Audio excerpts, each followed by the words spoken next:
धम्मो मंगलमुख्यम् अहिंसा संयमो तवो देवा वीतं नमन्सन्ति जसधम्मे सयामणो। धर्म सर्वश्रेष्ठ मंगल है। कौन सा धर्म? अहिंसा, संयम और तप। जिस मनुष्य का मन उक्त धर्म में सदा संलग्न रहता है उसे देवता भी नमस्कार करते हैं।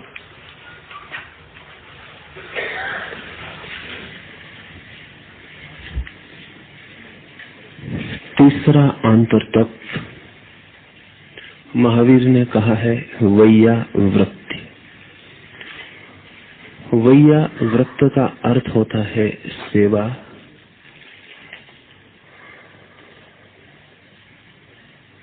लेकिन महावीर सेवा से बहुत दूसरे अर्थ लेते हैं। सेवा का एक अर्थ मसीही क्रिश्चियन अर्थ है और शायद पृथ्वी पर ईसाईयत ने, अकेले धर्म ने सेवा को प्रार्थना और साधना के रूप में विकसित किया है। लेकिन महावीर का सेवा से वैसा अर्थ नहीं है। ईसाईयत का जो अर्थ है वही हम सबको ज्ञात है। महावीर का जो अर्थ है वो हमें ज्ञात नहीं है। और महावीर के अनुयायियों ने जो अर्थ कर रखा है वो अति सीमित, अति संकीर्ण है। परंपरा वैयावृत्त से इतना ही अर्थ लेती रही है। वो सुविधापूर्ण है, इसलिए वृद्ध साधुओं की सेवा, रुग्ण साधुओं की सेवा, ऐसा परंपरा अर्थ लेती रही है।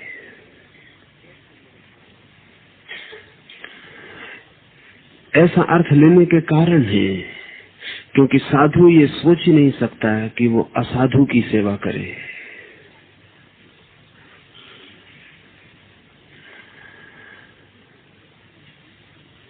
जो साधु नहीं है वे ही साधु की सेवा करने आते हैं।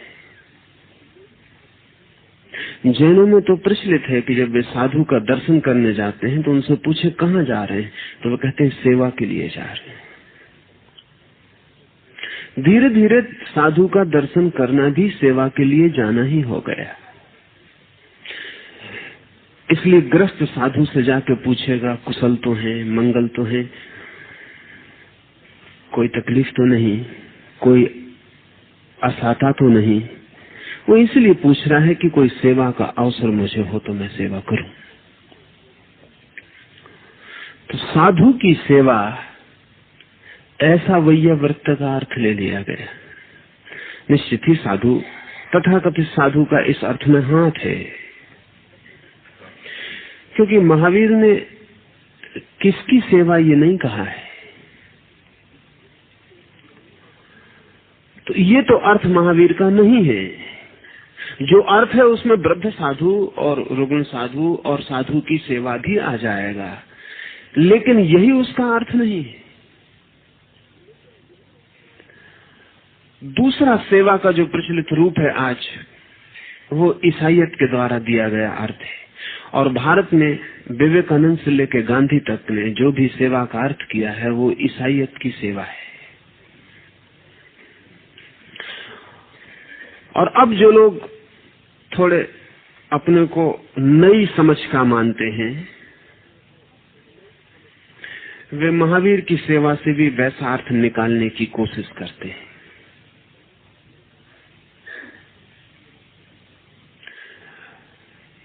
पंडित विचरदास दोषी ने महावीर वाणी पर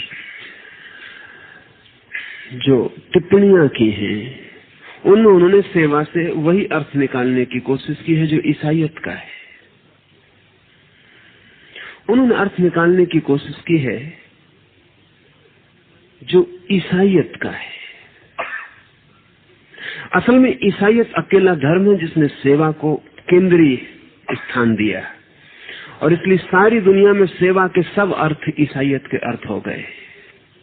और विवेकानंद कितना पश्चिम को प्रभावित कर पाए इसमें संदेह है, लेकिन विवेकानंद ईसाइयत से अत्यधिक प्रभावित हुए, ये असंदिग्ध है।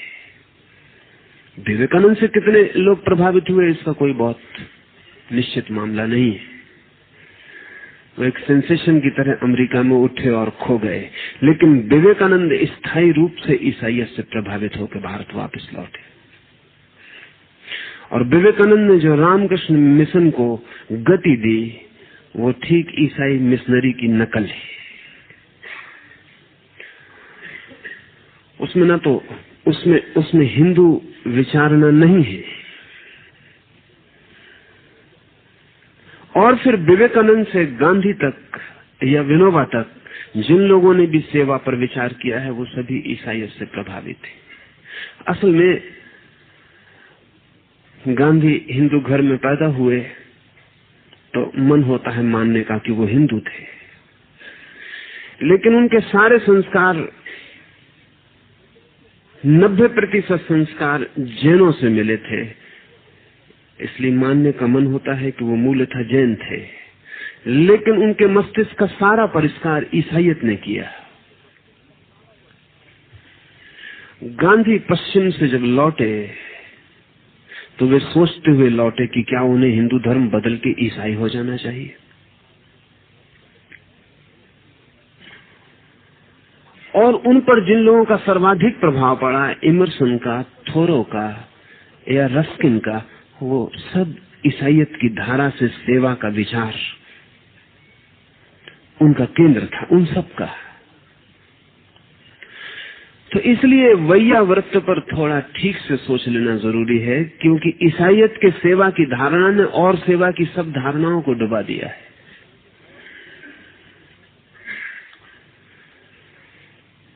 तो 2-3 बातें। एक तो ईसाइयत की जो सेवा की धारणा, और वही इस वक्त सारी दुनिया में सबकी धारणा है, वो धारणा फ्यूचर ओरिएंटेड है, वो भविष्य उन्मुख है। ईसाइयत मानती है कि सेवा के द्वारा ही परमात्मा को पाया जा सकता है, सेवा के द्वारा ही मुक्ति होगी। सेवा एक साधन है, साध्य मुक्ति है। तो सेवा का जो ऐसा अर्थ है वो सब प्रयोजन है, विथ पर्पज है। वो पर्पज लेस नहीं है, निष्प्रयोजन नहीं है। चाहे मैं सेवा कर रहा हूं धन पाने के लिए, चाहे यश पाने के लिए, और चाहे मोक्ष पाने के लिए, इससे कोई फर्क नहीं पड़ता। मैं कुछ पाने के लिए सेवा कर रहा हूं। वो पाना बुरा भी हो सकता है, अच्छा भी हो सकता है, ये दूसरी बात। नैतिक हो सकता है, अनैतिक हो सकता है, ये दूसरी बात। एक बात निश्चित है कि वैसी सेवा की धारणा वासना प्रेरित है। इसलिए ईसाइयत की जो सेवा है वो बहुत पैशनेट है। इसलिए ईसाइयत के प्रचारक के सामने दुनिया के धर्म का कोई प्रचारक टिक नहीं सकता। नहीं टिक सकता इसलिए कि ईसाई प्रचारक एक पैशन, एक तीव्र वासना से भरा हुआ है। उसने सारी वासना को सेवा बना दिया है। इसलिए नकल करने की कोशिश चलती है। दूसरे धर्मों के लोग ईसाइयत की नकल करते हैं, पोच निकल जाती है वो नकल, उसमें से कुछ निकलता नहीं। क्योंकि कम से कम कोई भारतीय धर्म ईसाइयत की धारणा को नहीं पकड़ सकता। उसका कारण यह है कि भारतीय मन सोचता ही ऐसा है कि जिस सेवा में प्रयोजन है वो सेवा ही ना रही। महावीर कहते हैं जिस सेवा में प्रयोजन है वो सेवा ही ना रही। सेवा होनी चाहिए निष्प्रयोजन, उससे कुछ पाना नहीं है। लेकिन अगर कुछ भी ना पाना हो तो करने की सारी प्रेरणा खो जाती। नहीं, महावीर बहुत उल्टी बात कहते हैं। महावीर कहते हैं सेवा जो है वो पास्ट ओरिएंटेड है, अतीत से जन्मी है, भविष्य के लिए नहीं है। महावीर कहते हैं अतीत में जो कर्म हमने किए हैं उनके विसर्जन के लिए सेवा है। उसका कोई प्रयोजन नहीं है आगे, उससे कुछ मिलेगा नहीं, बल्कि कुछ गलत इकट्ठा हो गया है, उसकी निर्जरा होगी, उसका विसर्जन होगा। ये दृष्टि बड़ी उल्टी है। महावीर कहते हैं कि अगर मैं आपके पैर दाब रहा हूं या गांधी जी परचुरे शास्त्री कोढ़ी के पैर दाब रहे हैं, तो गांधी भला सोचते हो कि वो सेवा कर रहे हैं, महावीर सोचते हैं कि वो अपने किसी पाप का प्रक्षालन कर रहे हैं। ये बड़ी उल्टी बात है। गांधी भला सोचते हो कि वो कोई पुण्य कार्य कर रहे हैं, महावीर सोचते हैं कि वो अपने किए पाप का प्रायश्चित कर रहे हैं। ये परचुरे शास्त्री को उन्होंने कभी सताया होगा किसी जन्म की किसी यात्रा में, ये उसका प्रतिफल। सिर्फ किए को अनकिया कर रहे हैं, अंडन कर रहे हैं। इसमें कोई गौरव नहीं हो सकता। ध्यान रहे, ईसाइयत की सेवा गौरव बन जाती है और इसलिए अहंकार को पुष्ट करती है। महावीर की सेवा गौरव नहीं है, क्योंकि गौरव का क्या कारण है? वो सिर्फ पाप का प्रायश्चित है, इसलिए अहंकार को तृप्त नहीं करती और अहंकार को भर नहीं सकती। सच तो यह है कि महावीर ने सेवा की जो धारणा दी है वो बहुत अनूठी है। उसमें अहंकार को खड़े होने का उपाय नहीं है। नहीं तो मैं कोढ़ी के पैर दाब रहा हूं तो मैं कोई विशेष कार्य कर रहा हूं। अकड़ भीतर पैदा होती है। मैं बीमार को कंधे पर टांग के अस्पताल ले जा रहा हूं तो मैं कुछ विशेष कार्य कर रहा हूं, कुछ पुण्य अर्जन कर रहा हूं। महावीर कहते हैं कुछ पुण्य अर्जन नहीं कर रहे हो। इस आदमी को तुम किसी गड्ढे में किसी दिन गिराए होगे, सिर्फ पूरा कर रहे हो अस्पताल पहुंचाकर। इसे तुमने कभी चोट पहुंचाई होगी, अब तुम मलहम पट्टी कर रहे हो। ये पास्ट ओरिएंटेड है। ये तुम्हारा किया हुआ ही तुम पश्चाताप कर रहे हो, प्रायश्चित कर रहे हो, उसे पोंछ रहे हो। लिखे हुए को पोंछ रहे हो, नया नहीं लिख रहे हो। इसमें कुछ गौरव का कारण नहीं है। निश्चित ही ऐसी सेवा करने वाला अपने को सेवक न मान पाएगा। तो महावीर कहते हैं जिस सेवा में सेवक आ जाए वो सेवा नहीं है। बिना सेवक बने अगर सेवा हो जाए तो ही सेवा है। ये जरा कठिन पड़ेगा हमें समझना, क्योंकि रस तो सेवक का है, रस सेवा का नहीं है। अगर कोढ़ी के पैर दाबते वक्त आसपास के लोग कहें अच्छा तो किसी पाप का प्रक्षालन कर रहे हो, तो कोढ़ी के पैर दाबने का सब मजा चला गया। हम चाहते हैं कि लोग तस्वीर निकालें, अखबारों में छापें और कहें महासेवक है ये आदमी, ये कोढ़ियों के पैर दाब रहा है। नीत्शे ने संत फ्रांसिस की एक जगह बहुत गहरी मजाक की। संत फ्रांसिस ईसाई सेवा के साकार प्रतीक है। संत फ्रांसिस को कोई कोढ़ी मिल जाता है तो न केवल उसे गले लगाते बल्कि उसके कोढ़ों से भरे हुए ओंठों को चूमते भी।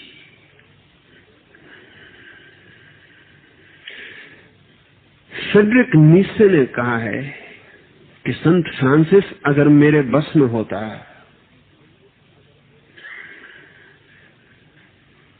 तो मैं तुमसे पूछता कि कोढ़ी के ओंठ चूमते वक्त तुम्हारे मन को क्या हो रहा है।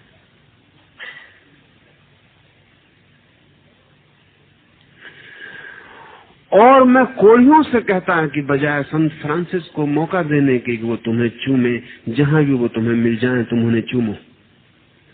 कोढ़ियों से कहता है कि जहां भी संत फ्रांसिस मिल जाए छोड़ो मत, उन्हें पकड़ो, गले लगाओ और चूमो।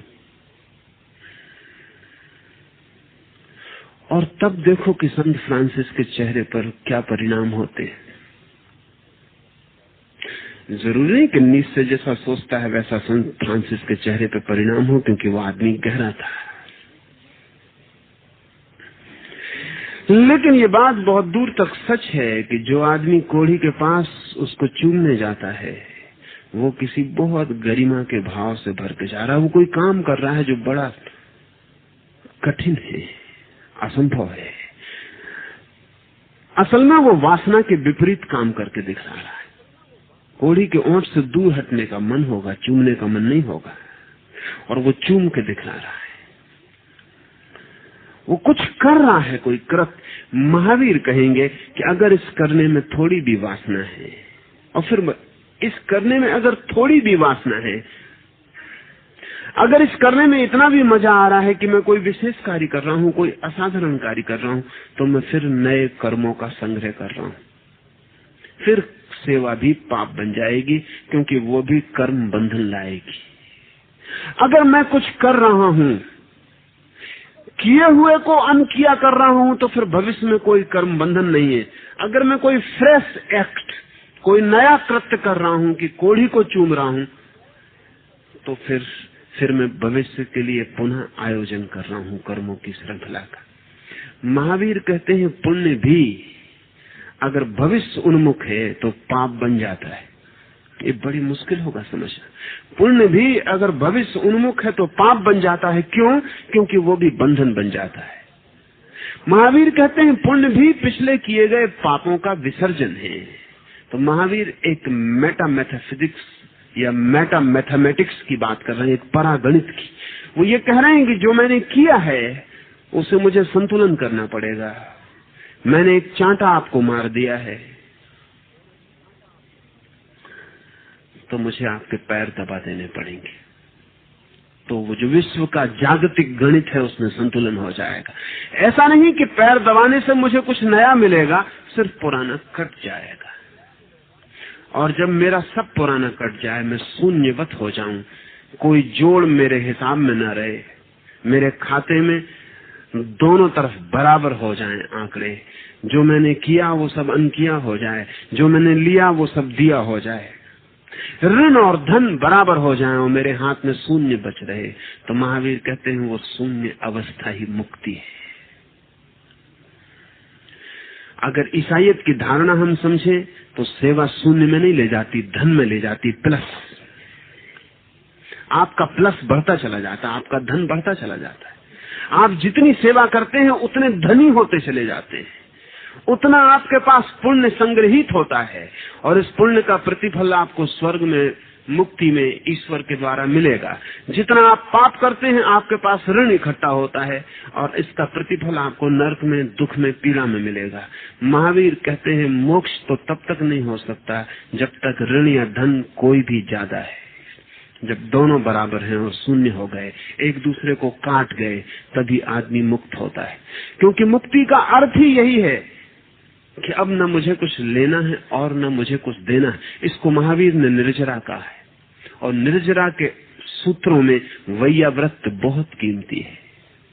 तो महावीर इसलिए नहीं कहते कि दया करके सेवा करो, क्योंकि दया भी बंधन बनेगा, कुछ भी किया हुआ बंधन बनता है। महावीर ये नहीं कहते कि करुणा करके सेवा करो, कि देखो ये आदमी कितना दुखी है, इस पे सेवा करो। महावीर ये नहीं कहते कि ये इतना दुखी है इसलिए सेवा करो। महावीर कहते हैं कि अगर तुम्हारा कोई पिछला कर्म तुम्हारा पीछा कर रहा हो तो सेवा करो और छुटकारा पालो।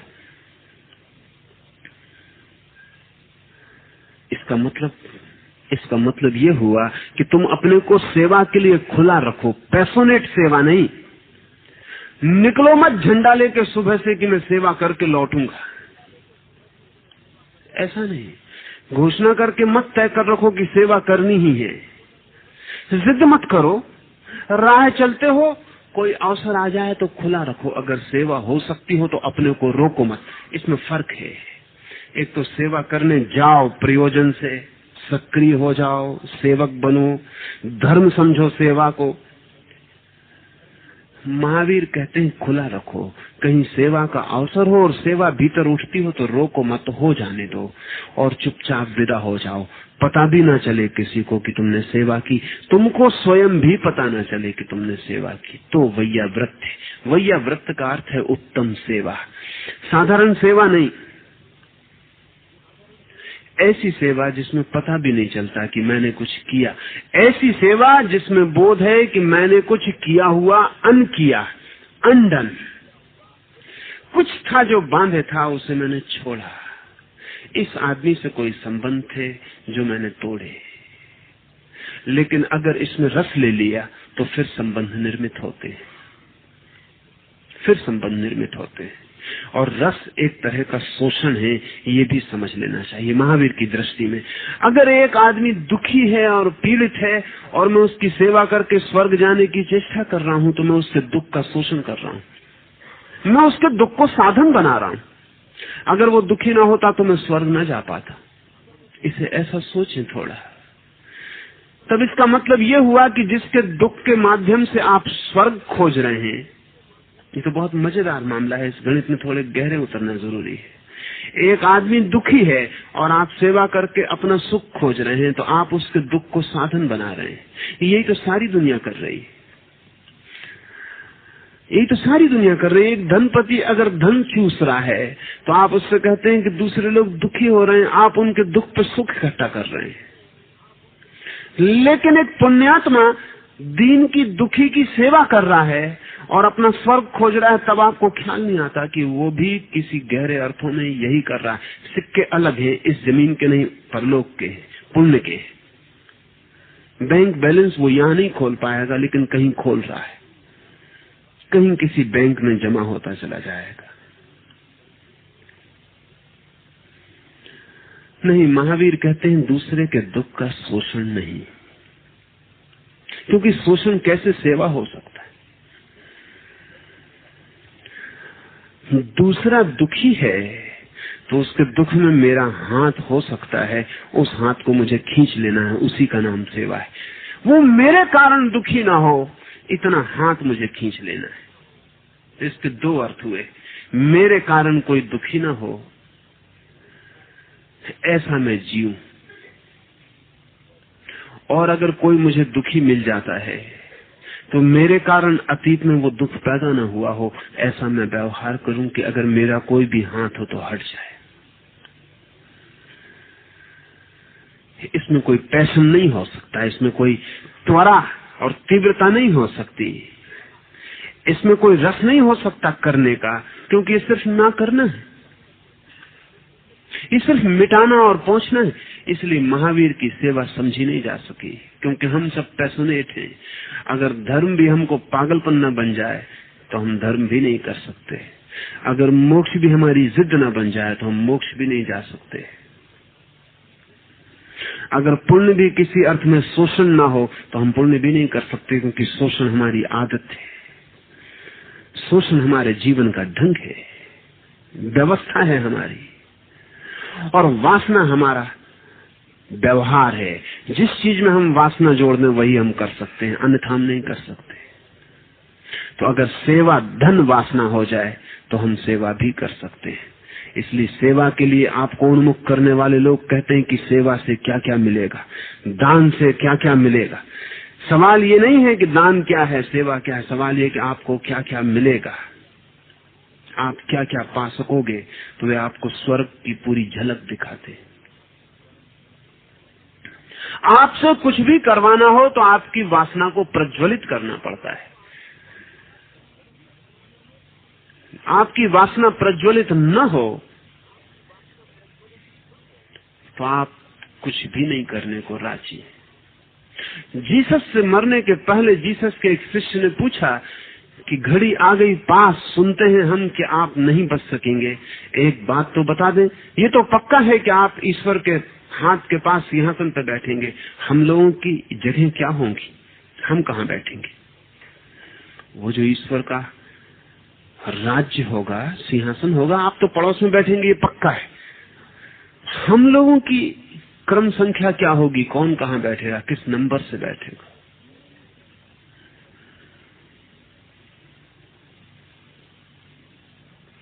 जब भी आदमी कोई त्याग करता है तो पहले पूछ लेता है कि फल क्या होगा। इतना छोड़ता हूं, मिलेगा कितना। और ध्यान रहे, जब छोड़ने में मिलने का ख्याल हो तो वो छोड़ना है, वो बार्गेनिंग है, वो सौदा है। इससे क्या फर्क पड़ता है कि आप क्या मिलेगा, मोक्ष मिलेगा, स्वर्ग मिलेगा, धन मिलेगा, प्रेम मिलेगा, आदर मिलेगा, ऐसा कोई सवाल नहीं पड़ता। मिलेगा कुछ? महावीर कहते हैं सेवा से मिलेगा कुछ भी नहीं, कुछ कटेगा, कुछ मिलेगा नहीं, कुछ कटेगा, कुछ छूटेगा, कुछ हटेगा। सेवा को अगर हम महावीर की तरह समझें तो वो मेडिसिनल है, दवाई की तरह है। दवाई से कुछ मिलेगा नहीं, सिर्फ बीमारी कटेगी। ईसाइयत की सेवा टॉनिक की तरह, उससे कुछ मिलेगा, उसका भविष्य। महावीर की सेवा मेडिसिन की तरह, उससे कुछ बीमारी भर कटेगी, मिलेगा कुछ नहीं।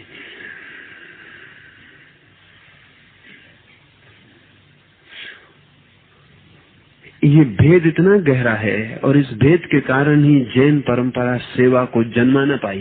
नहीं तो जीसस से 500 वर्ष पहले महावीर ने सेवा की बात की थी और उसे अंतर तप कहा था, लेकिन जैन परंपरा उसे जगा ना पाई, जरा भी ना जगा पाई, क्योंकि कोई पैशन न था उसमें कोई त्वरा नहीं पैदा होती थी।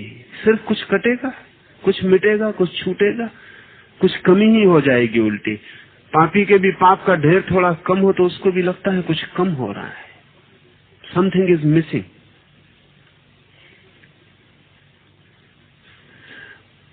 मेरे पास जो था उसमें कुछ कमी हो रही। बीमार भी लंबे दिनों की बीमारी के बाद जब स्वस्थ होता है तो लगता है समथिंग इज मिसिंग, कुछ हो रहा है। इसलिए जो लंबे दिन बीमार रह जाए और बीमारी में रस ले ले, वो कितना ही कहे स्वस्थ होना चाहता है, भीतर कहीं कोई हिस्सा कहता है कि मत हो। मनोवैज्ञानिक कहते हैं कि 70% बीमार इसलिए बीमार बने रहते हैं कि बीमारी में उन्हें रस पैदा हो गया है, वे बीमारी को बचाना चाहते हैं। आप कहते हैं अगर बीमारी को बचाना चाहते हैं तो चिकित्सक के पास क्यों जाते हैं, दवा क्यों लेते हैं? यही तो मनुष्य का द्वंद्व है कि वो दोहरे काम एक साथ कर सकता है, इधर दवा ले सकता, उधर बीमारी को बचा सकता, क्योंकि बीमारी के भी रस है और कई बार स्वास्थ्य से ज्यादा रसपूर्ण है। जब आप बीमार पड़े तो सारा जगत आपके प्रति सहानुभूतिपूर्ण हो जाता। कितना चाहा कि जब आप स्वस्थ होते हैं तब जगत सहानुभूतिपूर्ण हो जाए, लेकिन तब कोई सहानुभूतिपूर्ण नहीं होता। जब आप बीमार होते हैं तो घर के लोग प्रेम का व्यवहार करते हुए मालूम पड़ते हैं, जब आप बीमार नहीं होते तब नहीं व्यवहार करते मालूम पड़ते। जब आप बीमार होते हैं तो ऐसा मालूम होता है कि आप सेंटर हो गए सारी दुनिया के, सारी दुनिया परिधि पर है, आप केंद्र पर है। नर्सें घूम रही हैं, डॉक्टर चक्कर लगा रहे हैं, परिवार आपके इर्द गिर्द घूम रहा है, मित्र आ रहे हैं, देखने वाले आ रहे हैं। आप ध्यान रखते हैं कि कौन देखने नहीं आया। मेरे एक मित्र का लड़का मर गया, जवान लड़का मर गया, उनकी उम्र तो 70 वर्ष है। छाती पीट के रो रहे थे। जब मैं पहुंचा तो पास में उन्होंने टेलीग्राम्स का ढेर लगा रखा था। जल्दी से मैंने उनसे 1-2 मिनट बात की, लेकिन मैंने देखा कि उनकी उत्सुकता बात में नहीं, वो टेलीग्राम में देख जाऊं इसमें।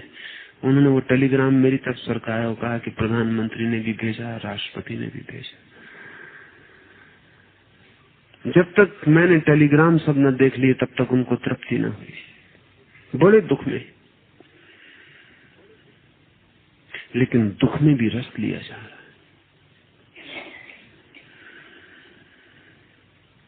ये टेलीग्राम वो फाड़ के न फेंक सके, ये टेलीग्राम वो भूल ना सके, इनका वो ढेर लगाए रहे। 15 दिन बाद जब मैं गया तब वो ढेर और बड़ा हो गया था। वो ढेर लगाए हुए थे, अपने पास ही रखे रहते थे। कहते थे आत्महत्या कर लूंगा, क्योंकि अब क्या जीना, जवान लड़का मर गया, मरना मुझे चाहिए था। कहते थे आत्महत्या कर लूंगा, वो तारों का ढेर बढ़ाते जाते थे। और मैंने कहा कब करिएगा, 15 दिन हो गए। जितने दिन बीत जाएंगे उतना मुश्किल होगा करना। उन्होंने मुझे ऐसा देखा जैसे कोई दुश्मन को देखता। उनका आप क्या कहते हैं, आप और ऐसी बात कहते, क्योंकि वो आत्महत्या का इसलिए कह रहे थे 15 दिन से निरंतर कि जब आत्महत्या की कोई भी सुनता था तो बहुत सहानुभूति प्रकट करता था। मैंने कहा मैं सहानुभूति प्रकट न करूंगा। इसमें आप रस ले रहे। उसी दिन से वो मेरे दुश्मन हो गए। इस दुनिया में सच कहना दुश्मन बनाना है। इस दुनिया में किसी से भी सच कहना दुश्मन बनाना है।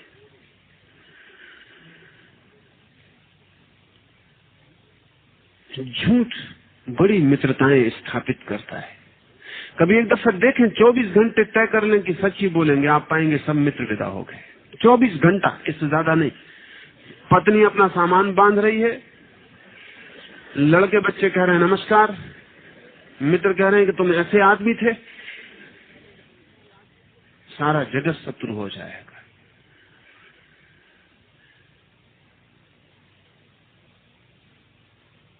मुल्ला नसरुद्दीन एक दिन सुबह बैठ के अपना अखबार पढ़ रहा है, और जैसा अखबार पे सभी पत्नियां नाराज होती हैं, ऐसा उसकी पत्नी भी नाराज हो रही कि क्या सुबह से तुम अखबार लेके बैठ जाती।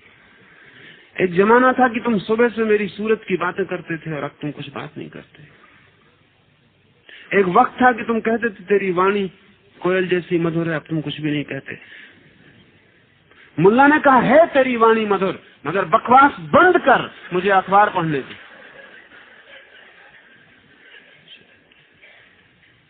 है तेरी वाणी मधुर, पर बकवास बंद कर, मुझे अखबार पढ़ने थे।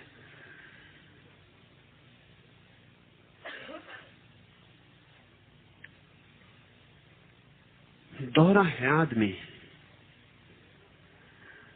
मजबूरी है उसकी,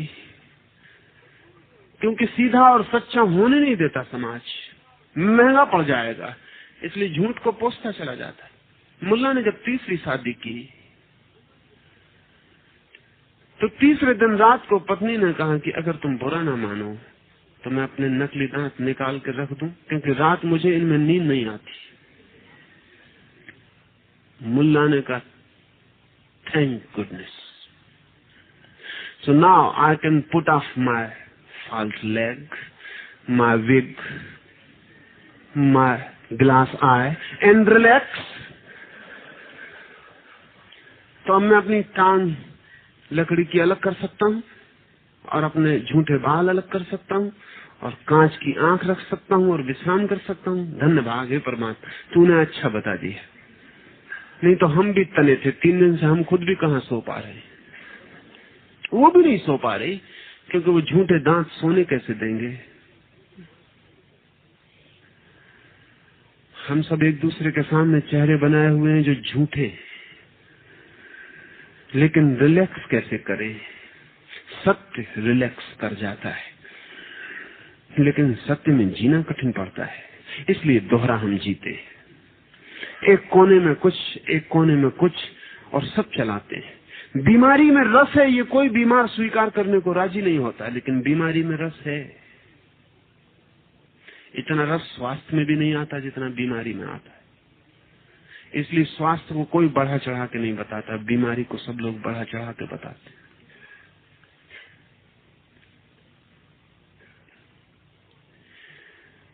ये जो हमारा चित्त है, ये द्वंद्व से भरा है। इसलिए हम करते कुछ मालूम पड़ते हैं, कर कुछ और रहे होते हैं। कहते हैं गरीब पे बड़ी दया आ रही, लेकिन उस दया में भी रस लेते मालूम पड़ते हैं। अगर दुनिया में कोई गरीब न रह जाए तो सबसे ज्यादा तकलीफ उन लोगों को होगी जो गरीब की सेवा करने में पैशनेट रस ले रहे थे। वो क्या करेंगे? अगर दुनिया नैतिक हो जाए तो साधु जो समाज को नैतिकता समझाते फिरते हैं, ये ऐसे उदास हो जाएंगे जिसका हिसाब लगाना मुश्किल है। ऐसा कभी होता नहीं, इसलिए मौका नहीं आता। एक दफा आप मौका दें और नैतिक हो जाएं, और जब साधु कहे कि आप चोरी मत करो, आप कहें हम करते ही नहीं, कहे झूठ मत बोलो, आप कहें हम बोलते ही नहीं, कहे बेईमानी मत करो, आप कहें हम करते ही नहीं, वो कहें दूसरे की स्त्री तरफ देखो मत, आप कहें कि हम बिल्कुल अंधे हैं, देखने का सवाल ही नहीं, तो आप साधु के हाथ से उसका सारा काम छीने ले रहे हैं, पूरा जड़ें उखाड़े ले रहे हैं। अब साधु क्या करेगा?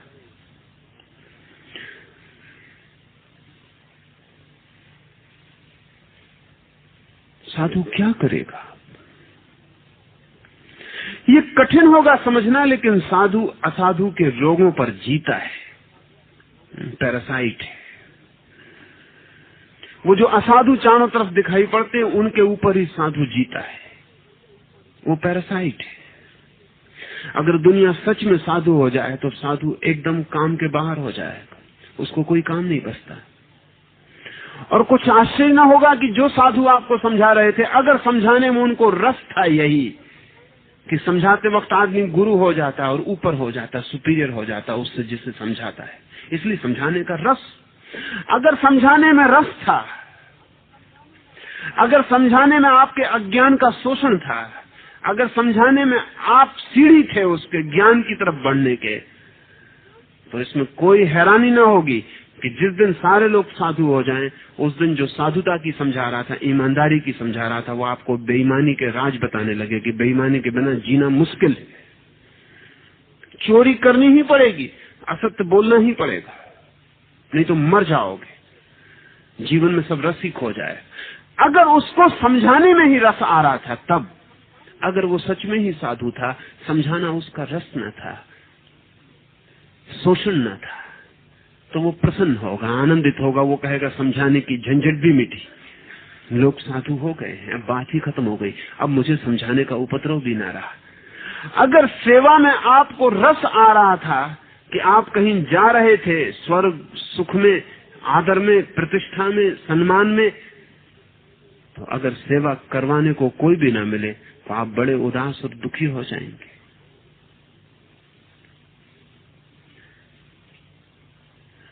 लेकिन अगर सेवा वैयावृत्त थी, जैसा महावीर मानते हैं, तो आप प्रसन्न होंगे कि अब आपका कोई भी ऐसा कर्म नहीं बचा जिसके कारण आपको किसी की सेवा करनी पड़े। आप प्रसन्न होंगे, प्रफुल्लित होंगे, प्रमुदित होंगे, आनंदित होंगे। आप कहेंगे धन्य भाग, निर्जरा हुई। ये भेद है।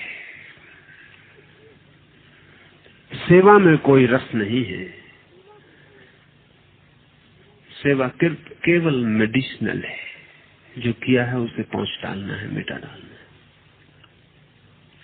है। ध्यान रहे, जो व्यक्ति सेवा करेगा दूसरे की, कहेगा वो बीमार है इसलिए सेवा करता हूं, वृद्ध है इसलिए सेवा करता हूं, वो बीमार होने पर सेवा मांगेगा, वृद्ध होने पर सेवा मांगेगा, क्योंकि ये तो एक ही तर्क के दो हिस्से हैं। लेकिन महावीर क्या सेवा करने की जो धारणा है, उसमें सेवा मांगी नहीं जाएगी, क्योंकि सेवा कभी इस दृष्टि से की नहीं गई, मांगी भी नहीं जाएगी।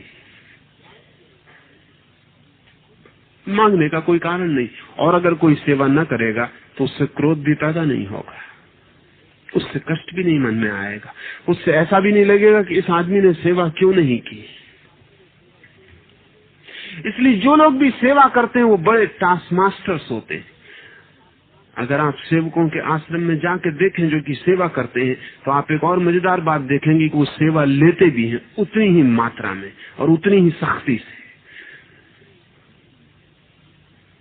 सख्ती उनकी भयंकर होती है, वो जरा सी बात चूक नहीं सकते, और कभी कभी अत्यंत हिंसात्मक हो जाती है। ये बहुत मजे की बात है कि आप जितने सख्त अपने पे होते हैं, उससे कम सख्त आप किसी पे नहीं हो सकते, आप ज्यादा ही सख्त होंगे। कभी कभी बहुत छोटी छोटी बातों में बड़ी अजीब घटना घटती है। गांधी जी नोआखाली में यात्रा पर थे, कठिन था वो हिस्सा, एक गांव खून और लाशों से पटा था। एक युवती उनकी सेवा में है, वो उनके साथ चल रही है। एक गांव से अड्डा उखड़ा है, दोपहर वहां से चले हैं, सांझ दूसरे गांव पहुंचे हैं, लेकिन गांधी जी स्नान करने बैठे, देखा तो उनका पत्थर जिससे वो पैर घिसते से वो पीछे छूट गया, पिछले गांव। रात उतर रही, अंधेरा उतर रहा है। उन्होंने उस लड़की को बुलाया और कहा कि ये भूल कैसे हुई, क्योंकि गांधी जी कभी भूल नहीं करते, इसलिए किसी की भूल बर्दाश्त भी नहीं कर सकते। वापस जाओ और पत्थर लेके आओ। नोआखाली, चारों तरफ आगे जल रही हैं, लाशें बिछी हैं, वो अकेली लड़की रोती, घबराती, छाती धड़कती वापस लौटती। उस पत्थर में कुछ भी ना था, वैसे 50 पत्थर उसी गांव से उठाए जा सकते थे, लेकिन डिसिप्लिनेरियन, अनुशासन, जो आदमी अपने पर पक्का अनुशासन रखता है वो दूसरों की गर्दन दबा लेता है।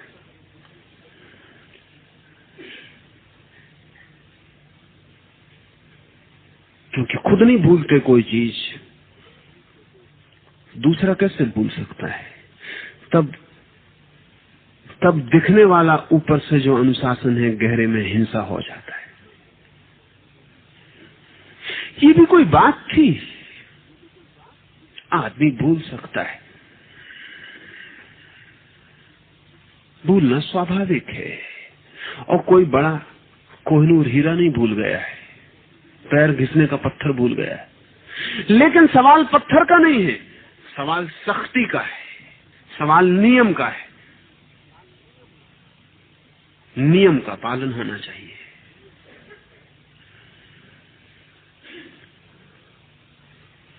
अगर आप अनुशासन, सेवा, नियम, मर्यादा इस तरह की बातें मानने वाले लोगों के पास जाके देखें तो आपको दूसरा पहलू भी बहुत शीघ्र दिखाई पड़ना शुरू हो जाएगा कि जितने सख्त वे अपने पर हैं उससे कम वे सख्त दूसरे पर नहीं है।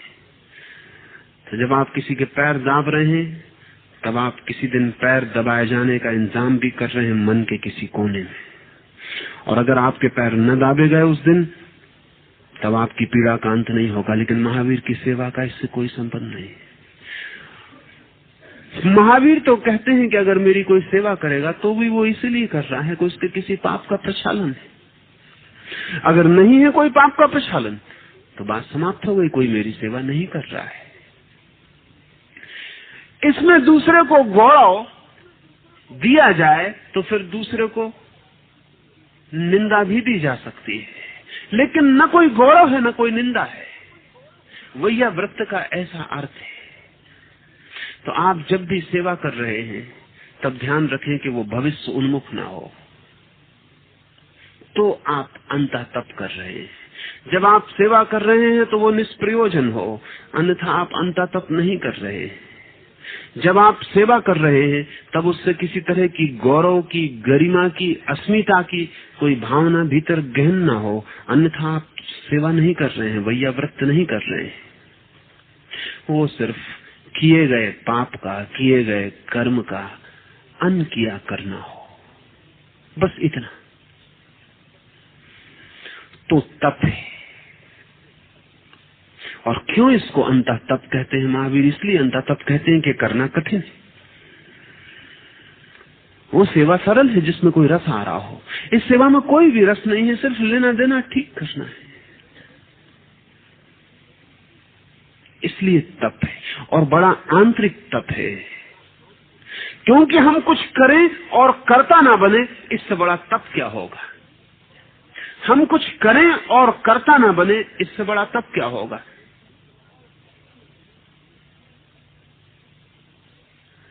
सेवा जैसी चीज करें जो कोई करने को राजी नहीं, कोढ़ी के पैर दबाएं और फिर भी मन में कर्ता ना बने, तप हो जाएगा और बहुत आंतरिक तप हो जाएगा। आंतरिक क्यों कहते हैं? आंतरिक इसलिए कहते हैं कि सिवाय आपके और कोई न पहचान सकेगा।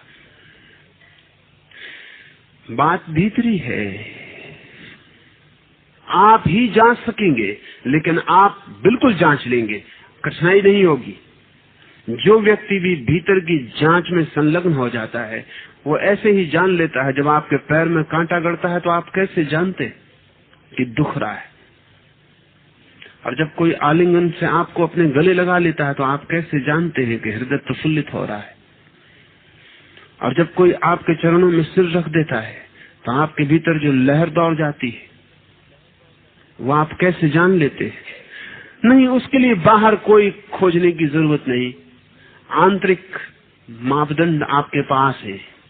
तो जब सेवा करते वक्त आपको किसी भी तरह की भविष्य उन्मुखता मालूम पड़े तो समझना कि महावीर ने उस सेवा के लिए नहीं कहा है। अगर कोई पुण्य का भाव पैदा हो तो कहना, जानना कि महावीर ने उस सेवा के लिए नहीं कहा है। अगर ऐसा लगे कि मैं कुछ कर रहा हूं, कुछ विशिष्ट, तो समझना कि महावीर ने उस सेवा के लिए नहीं कहा है। अगर ये कुछ भी पैदा ना हो और सेवा सिर्फ ऐसे ही हो जैसे तख्ते पर लिखी हुई कोई चीज को किसी ने पोंछ के मिटा दिया, तख्ता खाली हो गया, आप भीतर खाली हो गए, तो आप अंतर तप में प्रवेश करते हैं।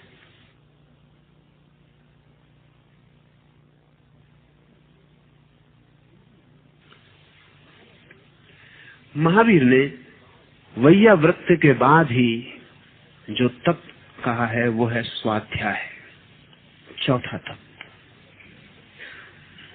निश्चित ही अगर सेवा का आप ऐसा प्रयोग करें तो आप स्वाध्याय में उतर जाएंगे, स्वयं के अध्ययन में उतर जाएंगे। लेकिन स्वाध्याय से बड़ा गौण अर्थ लिया जाता रहा है, वो है शास्त्रों का अध्ययन, पठन, मनन। महावीर अध्ययन ही कह सकते थे, स्वाध्याय कहने की क्या जरूरत थी? उसमें स्वा जोड़ने का क्या प्रयोजन था? अध्ययन काफी था। स्वयं का अध्ययन स्वाध्याय का अर्थ होता है, शास्त्र का अध्ययन नहीं। लेकिन साधु शास्त्र खोले बैठे हैं, सुबह से उनसे पूछिए क्या कर रहे हैं, वो कहते हैं स्वाध्याय कर रहे हैं। शास्त्र निश्चित ही किसी और का होगा, स्वाध्याय शास्त्र नहीं बन सकता। अगर खुद का ही लिखा शास्त्र पढ़ रहे हैं तो बिल्कुल बेकार पढ़ रहे हैं, क्योंकि खुद का ही लिखा हुआ है। अब उसमें और पढ़ने को क्या बचा होगा, जानने को क्या है? स्वाध्याय का अर्थ है स्वयं का अध्ययन। बड़ा कठिन है। शास्त्र पढ़ना तो बड़ा सरल है, जो भी पढ़ सकता है वो शास्त्र पढ़ सकता है। पठित होना काफी है, लेकिन स्वाध्याय के लिए पठित होना काफी नहीं है, क्योंकि स्वाध्याय बहुत जटिल मामला है। आप बहुत कॉम्प्लेक्स है, आप बहुत उलझे हुए, आप एक ग्रंथियों का जाल है, आप एक पूरी दुनिया है, हजार तरह के उपद्रव हैं वहां। उस सब के अध्ययन का नाम स्वाध्याय है। तो अगर आप अपने क्रोध का अध्ययन कर रहे हैं तो स्वाध्याय कर रहे हैं। हाँ, क्रोध के संबंध में शास्त्र में क्या लिखा है उसका अध्ययन कर रहे हैं तो स्वाध्याय नहीं कर रहे हैं। अगर आप अपने राग का अध्ययन कर रहे हैं तो स्वाध्याय कर रहे हैं। राग के संबंध में शास्त्र में क्या लिखा है उसका अध्ययन कर रहे हैं तो स्वाध्याय नहीं कर रहे हैं। और आपके भीतर सब मौजूद है, जो भी किसी शास्त्र में लिखा है वो सब आपके भीतर मौजूद है। इस जगत में जितना भी जाना गया है वो प्रत्येक आदमी के भीतर मौजूद है, और इस जगत में जो भी कभी जाना जाएगा वो प्रत्येक आदमी के भीतर आज भी मौजूद है। आदमी एक शास्त्र है, परम शास्त्र, द अल्टीमेट स्क्रिप्चर। इस बात को समझें तो महावीर का स्वाध्याय समझ में आएगा। मनुष्य परम शास्त्र है, क्योंकि जो भी जाना गया है वो मनुष्य ने जाना है, जो भी जाना जाएगा वो मनुष्य जानेगा।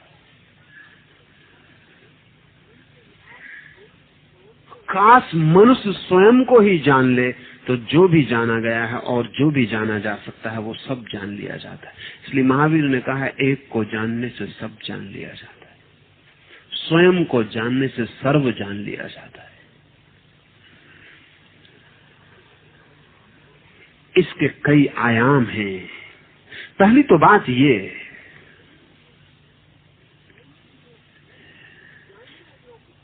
कि जानने योग्य जो भी है उसके हम दो हिस्से कर सकते हैं। एक तो ऑब्जेक्टिव, वस्तुगत,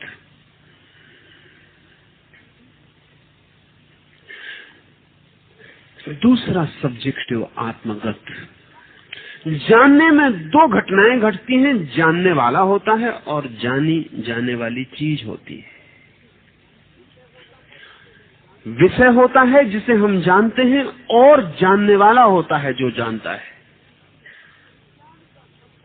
विज्ञान का संबंध विषय से है, ऑब्जेक्ट से है, वस्तु से है। जिसे हम जानते हैं उसे जानने से है। धर्म का संबंध उसे जानने से है जिससे हम जानते हैं, जो जानता है उसे जानने से। ज्ञाता को जानना धर्म है और ज्ञेय को जानना विज्ञान है।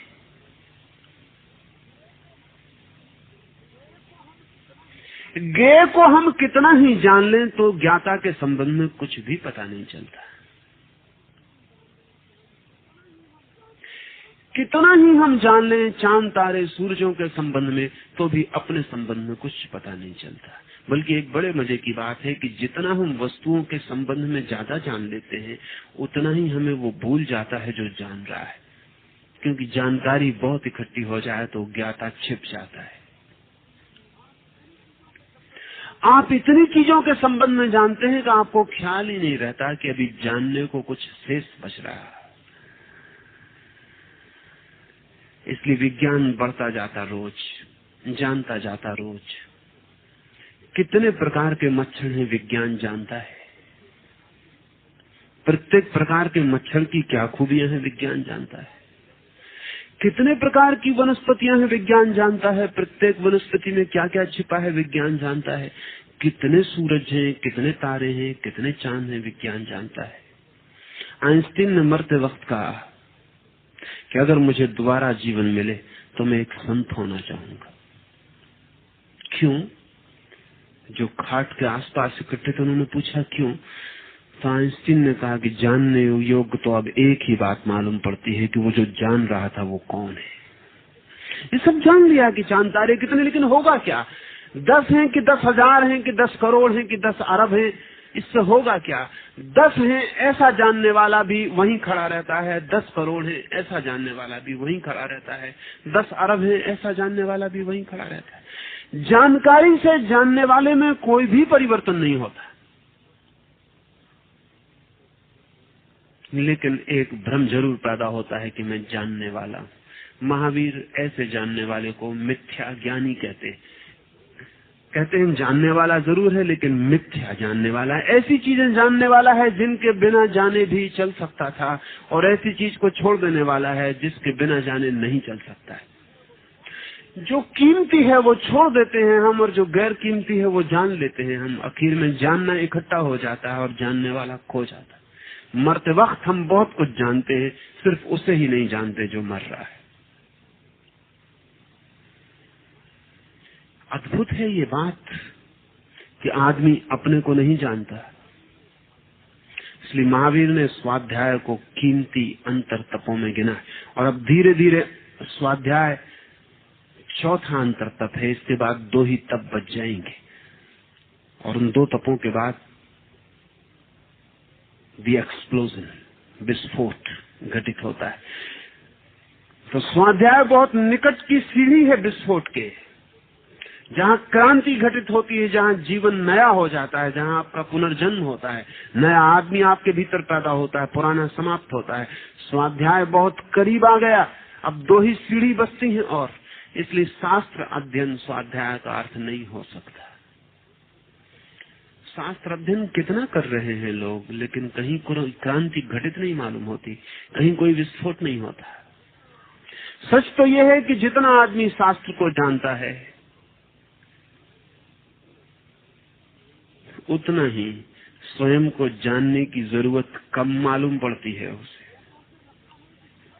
क्योंकि उसे लगता है कि सब जो भी जाना जा सकता है मुझे मालूम है। महावीर क्या कहते हैं, बुद्ध क्या कहते हैं, क्राइस्ट क्या कहते हैं, वो जानता है। आत्मा क्या है, परमात्मा क्या है, वो जानता है बिना जाने। ये मिरेकल है। बिना जाने उसे कुछ भी पता नहीं है कि आत्मा क्या है। उसे कोई स्वाद नहीं मिला कभी आत्मा का। उसने परमात्मा की कभी कोई झलक नहीं पाई। उसने मुक्ति के आकाश में कभी एक पंख नहीं मारा। उसके जीवन में कोई किरण नहीं उतरी जिसे वो कह सके कि ये ज्ञान है जिससे प्रकाश हो गया हो। सब अंधेरा भरा है, और फिर भी वो जानता है कि सब जानता है। इसे महावीर मिथ्या ज्ञान कहते हैं। शास्त्र से जो मिलता है वो सत्य नहीं हो सकता, स्वयं से जो मिलता है वही सत्य होता है। यद्यपि स्वयं से मिला गया शास्त्र में लिखा जाता है, स्वयं से मिला गया शास्त्र में लिखा जाता है, लेकिन शास्त्र से जो मिलता है वो स्वयं का नहीं होता। शास्त्र कोई और लिखता है, वो किसी और की खबर है जो आकाश में उड़ा,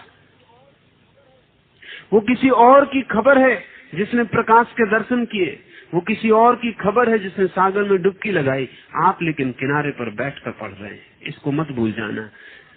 कि किनारे पे बैठ के आप कितना ही पढ़ें, सागर में डुबकी लगाने वाले का वक्तव्य आपकी डुबकी नहीं लग सकती। मगर डर यह है कि शास्त्र में भी डुबकी लगा लेते हैं लोग, और जो शास्त्र में डुबकी लगा लेते हैं वो भूल ही जाते हैं कि सागर अभी बाकी है। और कभी कभी तो ऐसा होता है कि शास्त्र में डुबकी ऐसी लग जाती है कि भूल ही जाता है कि सागर भी आगे है।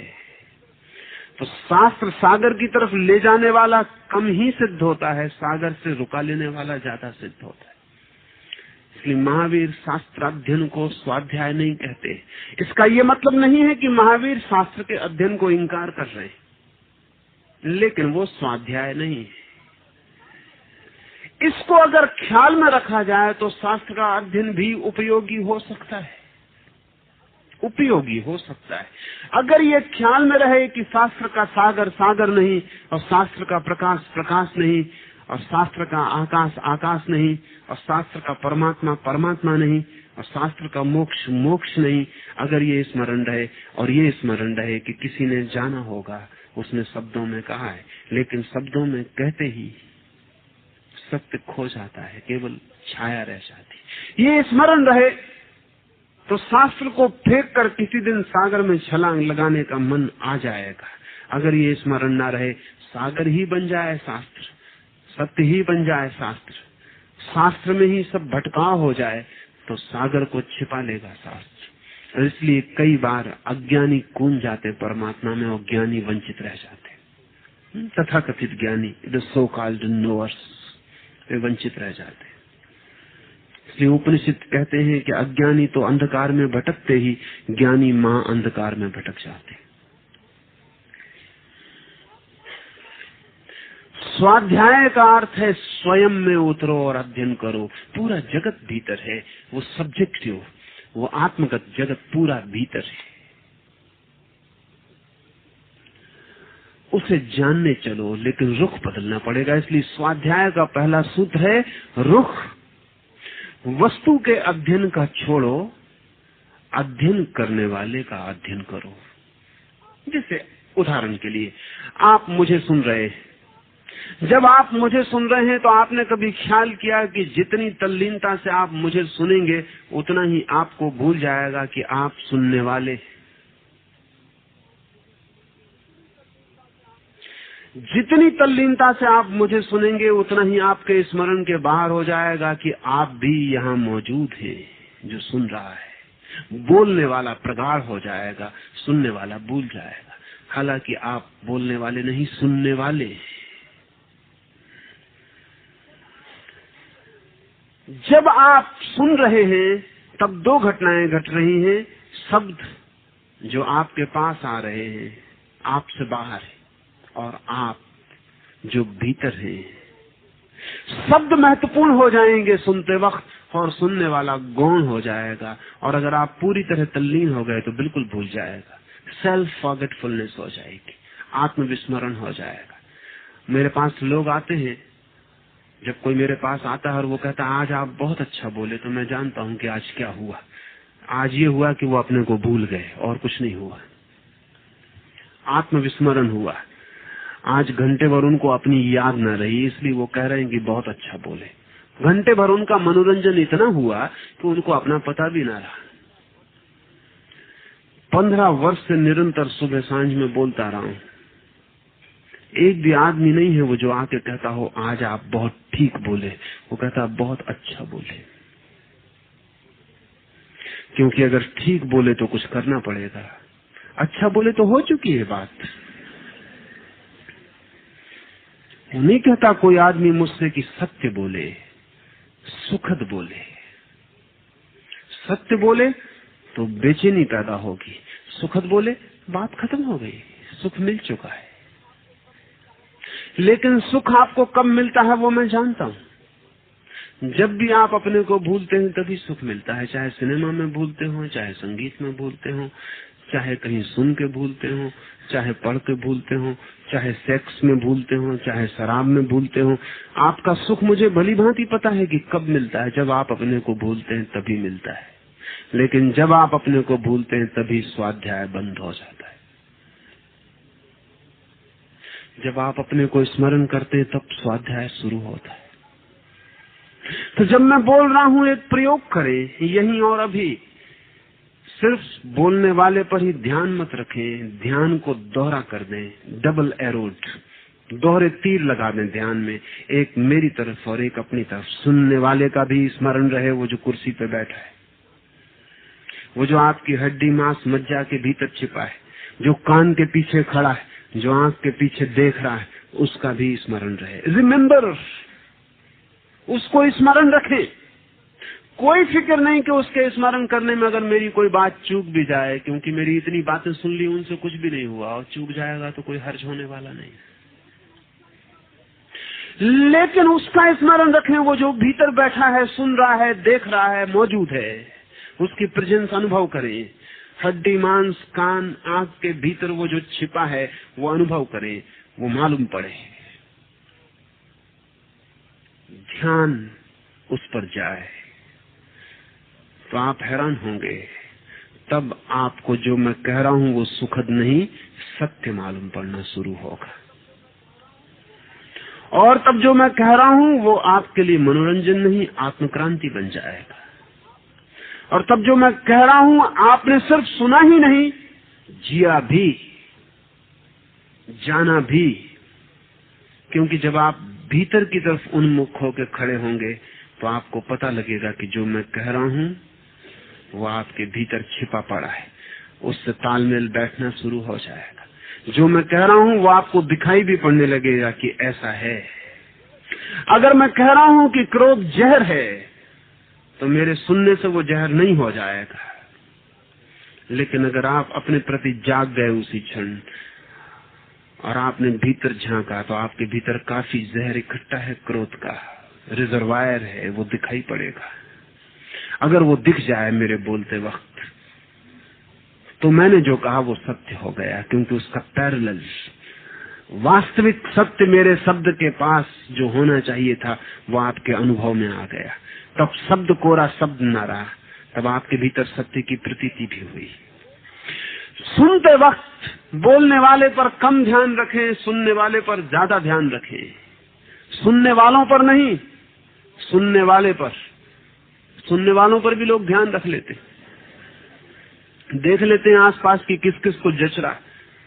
मुझे वैसे लोग भी वो आके कहते हैं आज बहुत ठीक हुआ।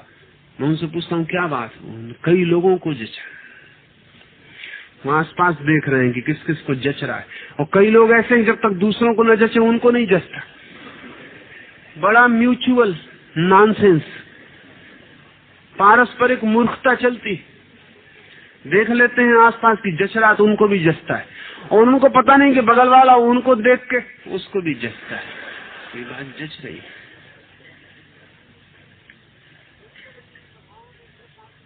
हिटलर अपनी सभाओं में 10 आदमी बिठा देता था जो वक्त पे ताली बजाते थे, और 10,000 आदमी साथ बजाते थे।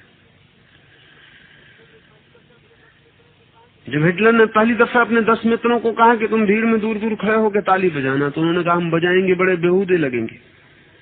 10 आदमी ताली बजाएंगे, 10,000 में और कोई नहीं बजाएगा। हिटलर ने कहा कि मैं आदमियों को जानता हूँ, पड़ोस के आदमी को देख के वे बजाते, तुम फिक्र छोड़ो, तुम सिर्फ जस्ट स्टार्ट, बजेगी ताली। हिटलर के इशारे पर वो ताली बजाते थे। वो चकित हुए, 10,000 आदमी ताली बजा रहे हैं, क्यों, क्या हो गया? इन्फेक्शन है। पड़ोस का बजा रहा है, जरूर कोई बात हो गई कीमती। और जब आप बजाते हैं तो आपका पड़ोस वाला सोचता है कि जरूर कोई बात कीमती हो गई। लोग ऐसा ना समझें कि बुद्धू है, अपनी समझ में नहीं आया, वो भी बजा रहे हैं। 10 आदमी 10,000 लोगों को ताली बजवा लेते।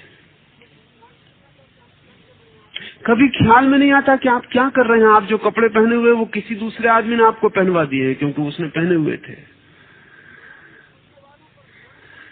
नहीं, सुनने वालों पर ध्यान नहीं, सुनने वाले पर ध्यान, स्वयं पर ध्यान। भूल जाएं सुनने वालों को, उनकी कोई जरूरत नहीं है बीच में आपके खड़े होने की। रास्ते पर चल रहे हैं तो भीड़ दिखाई पड़ती है, दुकानें दिखाई पड़ती हैं, एक आदमी भर नहीं दिखाई पड़ता, वो जो चल रहा है वो भर नहीं होता मौजूद। उसका आपको पता ही नहीं होता जो चल रहा है, और सब होते हैं। बड़ी अद्भुत अनुपस्थिति, हम अपने से अनुपस्थित। ये अनुपस्थिति को तोड़ने का नाम स्वाध्याय है, to be present to one self. Gurdjieff ने इसे सेल्फ रिमेम्बरिंग कहा है, स्वस्मृति कहा है, स्वयं का स्मरण। कोई भी काम ऐसा ना हो पाए, कोई भी बात ऐसी ना हो पाए, कोई भी घटना ऐसी ना घटे जिसमें मेरे भीतर जो चेतना है वो विस्मृत हो जाए, उसका होश मुझे बना रहे। तो फिर शराब भी कोई पी रहा हो और अगर होश बनाए रखे अपने भीतर कि मैं शराब पी रहा हूं और मैं मौजूद हूं, तो शराब भी बेहोश नहीं कर पाएगी, और नहीं तो पानी भी बेहोश कर देता है। अगर ये स्मरण बना रहे कि मैं हूं,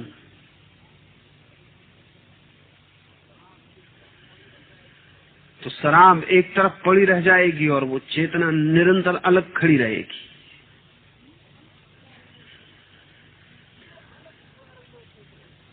ये अलग खड़ा रहना चेतना का हम पानी के साथ भी नहीं कर पाते, शराब के साथ तो बहुत दूर है। जब पीते हैं पानी तो प्यास होती है, पानी होता है, पीने वाला नहीं होता। होना चाहिए पीने वाला पहले, प्यास बाद में, पानी और बाद में। तो स्वाध्याय शुरू हो गया। स्वाध्याय का अर्थ है मेरे जीवन का कोई कृत्य, कोई विचार, कोई घटना मेरी अनुपस्थिति में न घट जाए। मैं मौजूद रहूं, क्रोध हो तो मैं मौजूद रहूं, घृणा हो तो मैं मौजूद रहूं, काम हो तो मैं मौजूद रहूं, कुछ भी हो तो मैं मौजूद रहूं, मेरी मौजूदगी में घटे। और महावीर कहते हैं कि बड़ा अद्भुत है, जब तुम मौजूद होते हो तो जो गलत है वो नहीं घटता। स्वाध्याय में गलत घटता ही नहीं। जब मैंने कहा कि शराब पीते वक्त अगर आप मौजूद हो, तो आप ये मत समझना कि आपको शराब पीने की सलाह दे रहा हूं कि मजे से पियो, मौजूद रहो। मौजूद किसको रहना है, लेकिन पीना तो जारी रख सकते हैं। मैं आपसे ये कह रहा हूं कि अगर शराब पीते वक्त आप मौजूद रहे तो हाथ से गिलास छूट के गिर जाएगा। शराब पीना असंभव है, क्योंकि जहर सिर्फ बेहोशी नहीं पिए जा सकते।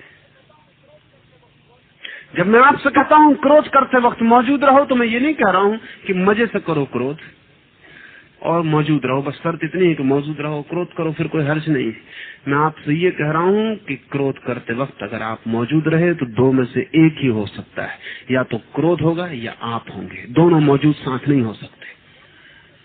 जब आप क्रोध करते वक्त मौजूद होंगे तो क्रोध खो जाएगा, आप होंगे, क्योंकि आपकी मौजूदगी में क्रोध जैसी रद्दी चीजें नहीं आ सकती। जब घर का मालिक जगह हो तो चोर प्रवेश नहीं करते।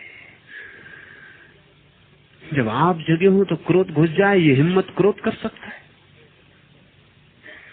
आप जब सोए होते हैं तभी क्रोध प्रवेश कर सकता है। वो आपकी उस कमजोर क्षण का ही उपयोग कर सकता है जब आप बेहोश हैं। जब आप होश में हैं तो क्रोध नहीं होता। इसलिए महावीर जब कहते हैं कि होश पूर्वक जियो, अप्रमाद से जियो, जागते हुए जियो, तो मतलब केवल इतना ही है कि जागते जीने में जो जो गलत है वो अपने आप गिर जाएगा।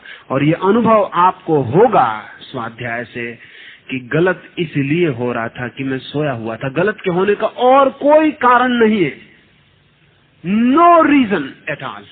सिर्फ एक ही कारण है कि आप सोए हुए। इसलिए महावीर ने कहा क्षण में भी मुक्ति हो सकती है, इसी क्षण भी मुक्ति हो सकती है। अगर कोई पूरा जाग जाए तो गलत इसी वक्त गिर जाता है। तो महावीर ये भी नहीं कहते कि कल के लिए भी रुकना जरूरी है। ये दूसरी बात है कि आप न जाग पाए तो कल के लिए रुकना पड़े। अगर समग्रता से कोई इसी क्षण में जाग जाए तो सब गिर गया कचरा, जिससे हमें लगता था हम बंधे, जिससे लगता था जन्मों जन्मों का कर्म और पाप, वो सब गिर गया।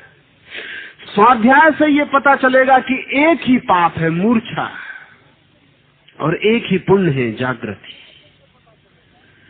और स्वाध्याय से ये पता चलेगा कि जब भी हम सोए होते हैं तो जो भी हम करते हैं वो गलत होता है। ऐसा नहीं कि कुछ गलत होता है कुछ ठीक होता है, जो भी हम करते हैं वो गलत होता है। और जब हम जागे होते हैं तो ऐसा नहीं कि कुछ गलत और कुछ सही हो सकता है, जो भी होता है वो सही होता है। तो महावीर ने ये नहीं कहा है कि तुम सही करो, महावीर ने कहा है जाग कर करो, होश पूर्वक करो, स्मृति पूर्वक करो। क्योंकि स्मृति पूर्वक गलत होता ही नहीं है। ऐसे ही जैसे अंधेरे में मैं टटोलूं और दीवार से सिर टकरा जाए और दरवाजा ना मिले और प्रकाश हो जाए तो दरवाजा मिल जाए, दीवार से टकराना ना पड़े। तो महावीर ये नहीं कहते कि बिना टकराए हुए निकलो, महावीर कहते हैं रोशनी कर लो और निकल जाओ। क्योंकि अंधेरे में टकराओगे ही, मोक्ष भी खोजोगे तो टकराओगे, परमात्मा को भी खोजोगे तो टकराओगे। अंधेरे में तो कुछ भी करोगे तो टकराओगे, क्योंकि अंधेरा है। और अंधेरे का कोई और कारण नहीं है, क्योंकि हम ऑब्जेक्ट फोकस्ड हैं, हम वस्तुओं पर सारा ध्यान लगाए हुए हैं। वो ध्यान ही रोशनी है, वस्तुओं पर पड़ती है तो वस्तुएं चमकने लगती हैं। कभी आपने ख्याल किया, रोज रास्ते से निकलते हैं, आपके पास साइकिल भी नहीं है, तो कार देख के आपके मन में ऐसा ख्याल नहीं आता कि कार खरीद लें, इसलिए कार पर आपका बहुत ध्यान नहीं पड़ता। हाँ, कभी पड़ता है जब कार बगल से कीचड़ उछाल देती है आपके ऊपर निकलते वक्त, तब ध्यान जाता है, ऐसे ध्यान नहीं जाता। आपका फोकस कार पे नहीं बैठता, और जब तक कार पर आपके ध्यान का फोकस नहीं बैठता तब तक कार को लेने की वासना नहीं उठती। लेकिन आज आपको लॉटरी मिल गई, लाख रुपए मिल गए, अब आप उसी सड़क से गुजरिए, आप हैरान होंगे, आपका फोकस बदल गया। आज आप वो चीजें देखते हैं जो कल आपने देखी नहीं थी। कल आपके पास साइकिल भी नहीं थी, तो कभी कभी साइकिल पर फोकस लगता था कि कभी 200 रुपए इकट्ठे हो जाएं तो एक साइकिल खरीद लें। कभी कभी रात सपने में साइकिल पर बैठ के निकल जाते थे। कभी कभी साइकिल पर बैठा हुआ आदमी ऐसा लगता था कि पता नहीं कैसा आनंद ले रहा होगा, लेकिन फोकस की सीमा है। कार वाले आदमी से प्रतिस्पर्धा नहीं जगती थी, सिर्फ क्रोध जगता था। साइकिल वाले आदमी से प्रतिस्पर्धा जगती थी, क्रोध नहीं जगता था। अप्रोचेबल था, सीमा के भीतर था, हम भी हो सकते थे साइकिल पर, जरा वक्त की बात थी। लेकिन आज आपको लाख रुपए मिल गए हैं, आज आप साइकिल पर आपका ध्यान ही नहीं जमता। आज साइकिल ख्याल में नहीं आती कि साइकिल भी चल रही है। आज एकदम कारें दिखाई पड़ती हैं। आज कारों में पहली दफा फर्क मालूम पड़ते हैं कि कौन सी कार 20,000 की है, कौन सी 50,000 की, कौन सी लाख की। ये फर्क कभी नहीं दिखाई पड़ा था, कार थी। ये फर्क कभी नहीं दिखाई पड़ा था, ये फर्क आज दिखाई पड़ेगा। आज फोकस में, आज चेतना उस तरफ बह रही। आज लाख रुपए जेब में, आज वो लाख रुपए उछलना चाहते, आज वो लाख रुपए कहते हैं कि लगाओ ध्यान कहीं। लाख रुपए कैसे बैठे रहेंगे, वो कहीं जाना चाहते, वे गति करना चाहते हैं। आज आपका ध्यान दूसरी ही चीजों को पकड़ेगा। आज मकान दिखाई पड़ेंगे जो लाख में खरीदे जा सकते हैं, कार दिखाई पड़ेगी, दुकानों में चीजें दिखाई पड़ेंगी जो आपको कभी नहीं दिखाई पड़ी थी, सदा थी पर आपको कभी दिखाई नहीं पड़ी थी। बात क्या है, आपको वही दिखाई पड़ता है जिस तरफ आपका ध्यान होता है, वो नहीं दिखाई पड़ता जिस तरफ आपका ध्यान नहीं होता।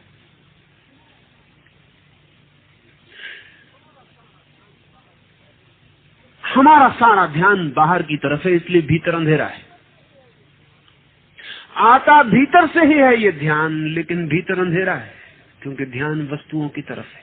स्वाध्याय का अर्थ है इस रोशनी को भीतर की तरफ मोड़ना, भीतर देखना शुरू करना। कैसे देखेंगे, तो एक दो उदाहरण ख्याल में ले लें। एक आदमी आता है और आपको गाली देता है। जब वो गाली देता है तब दो घटनाएं घट रही हैं।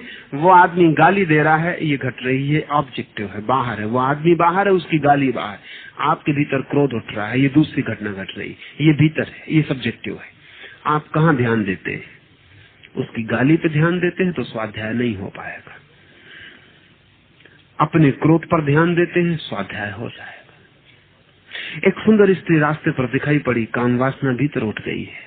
आप उस स्त्री का पीछा करते हैं ध्यान में तो स्वाध्याय नहीं हो पाएगा। आप उस स्त्री को छोड़ते हैं और भीतर जाते हैं और देखते हैं कि काम वासना किस तरह भीतर उठ रही है, तो स्वाध्याय शुरू हो जाएगा। जब भी कोई घटना घटती है उसके दो पहलू हैं, ऑब्जेक्टिव और सब्जेक्टिव, वस्तुगत और आत्मगत। जो आत्मगत पहलू है उस पर ध्यान को ले जाने का नाम स्वाध्याय है, जो वस्तुगत पहलू है उस पर ध्यान को ले जाने का नाम मूर्छा है। लेकिन हम सदा बाहर ध्यान ले जाते। जब कोई हमें गाली देता है तो हम उसकी गाली को कई बार दोहराते हैं कि किस तरह दी, उसके चेहरे का ढंग क्या था, क्यों दी, वो आदमी कैसा है। हम उसका पूरा इतिहास खोजते हैं। जो बातें हमने उस आदमी में पहले कभी नहीं देखी थी वो हम सब देखते हैं कि नहीं वो आदमी ऐसा था ही, पहले से पता था, अपनी भूल थी कि उस पर ख्याल न किया। वो गाली कभी भी देता, वो औरों को भी गाली दिया, फला आदमी ने ये कहा था कि वो आदमी गाली देता। आप उस आदमी पर सारी चेतना को दौड़ा देंगे और जरा भी ख्याल न करेंगे कि आप आदमी कैसे हैं, भीतर भीतर क्या हो रहा है। उसकी छोटी सी गाली आपके भीतर क्या कर गई। हो सकता है वो आदमी तो गाली दे के घर सो गया हो मजे में, आप रात भर जग रहे हैं और सोच रहे हैं। हो सकता है उसने गाली यूं ही दी हो, मजाक ही किया हो। कुछ लोग गाली मजाक तक में दे रहे हैं, उसे ख्याल ही ना हो कि उसने गाली दी है। मेरे गांव में मेरे घर के सामने एक बूढ़ा मिठाई वाला था, वो बहरा भी था और गाली तकिया कलाम थी। मतलब चीजें भी खरीदे तो बिना गाली दिए नहीं खरीद सकता था किसी से। तो अक्सर ये हो जाता था कि वो घास वाली से घास खरीद रहा है और गाली दे रहा है, और वो घास वाली कह रही है कि लेना हो तो ले लो मगर गाली तो मत दो। तो वो अपने को गाली दे के कहता है कि कौन साला गाली दे रहा है। उसको पता ही नहीं है गाली का कि वो गाली दे रहा है। वो कहता कौन साला गाली दे रहा है, गाली दे ही कौन रहा है। वो गाली दे रहा है वो इसमें भी। अब वो अपने को ही गाली दे रहा है, अपने को तो कोई गाली नहीं देना चाहता। नहीं, उसका कोई बोध ही नहीं है। गाली इतनी सहज हो गई कि जो आदमी आपको गाली दे गया हो सकता है उसे पता ही ना हो। आप जो व्याख्याएं निकाल रहे हैं वो आप ही निकाल रहे हैं। भीतर जाएं कृपा करके, उस आदमी की फिक्र छोड़ें, भीतर देखें कि उस आदमी ने गाली दी तो मेरे भीतर क्या क्या व्याख्या पैदा होती है उसकी गाली की।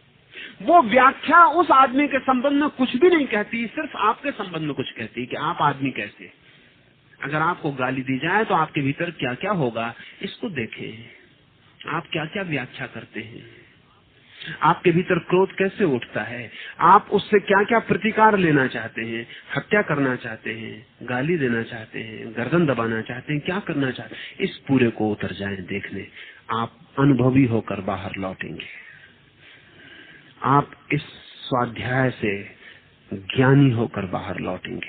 इसके दो मजे होंगे। एक तो आपकी अपने संबंध में जानकारी बढ़ गई होगी, और साथ ही आपको ये भी पता चल गया होगा कि महत्वपूर्ण ये नहीं है कि उसने गाली दी, महत्वपूर्ण ये है कि मैंने कैसा अनुभव किया। और मजा ये है कि आप उसका गाली का उत्तर देने अब कभी ना जाएंगे।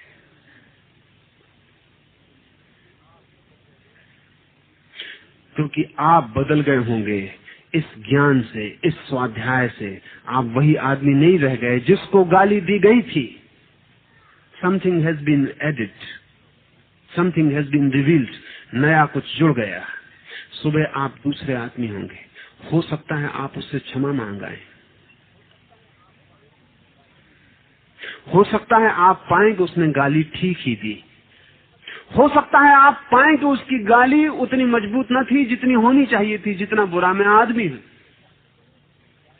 हो सकता है आप उससे जाके कहें कि तेरी गाली बिल्कुल ठीक थी पर अंडर एस्टिमेटेड थी, मैं आदमी जरा ज्यादा बुरा हूं। ये सब हो सकता है। या हो सकता है सुबह आप पाएं कि उसकी गाली पर सिर्फ आपको हंसी आ रही, अब और कुछ भी नहीं हो रहा। ये स्वाध्याय है। ये मैं उदाहरण के लिए कहा, ये आपके प्रत्येक जीवन के छोटे से वृत्ति में, छोटी सी लहर में इसका उपयोग करें। ये शास्त्र आपके भीतर का खुलना शुरू हो जाए। पहले शास्त्र में गंदगी गंदगी ही मिलेगी, क्योंकि वही हमने इकट्ठी की है, वही हमारा संग्रह है। लेकिन जितनी वो गंदगी मिलेगी उतने आप स्वच्छ होते चले जाएंगे, क्योंकि गंदगी को बचाना हो तो गंदगी को न जानना जरूरी है, और गंदगी को मिटाना हो तो जानना ही एकमात्र सूत्र है। जितना आप छिपाए रखते हैं अपनी गंदगी को, वो उतनी ही गहरी बनती जाती है, मजबूत होती चली जाती है। जब आप खुद ही उसको उखाड़ने लगते हैं और देखने लगते हैं तो उसकी परतें टूटने लगती हैं, उसकी जड़ें उखड़ने लगती हैं। जाएं भीतर और आप पाएंगे बहुत गंदगी है, लेकिन जितनी गंदगी आपको दिखाई पड़ेगी, एक और मजेदार और विपरीत घटना घटेगी। आपको लगेगा आप उतने ही स्वच्छ होते जा रहे हैं।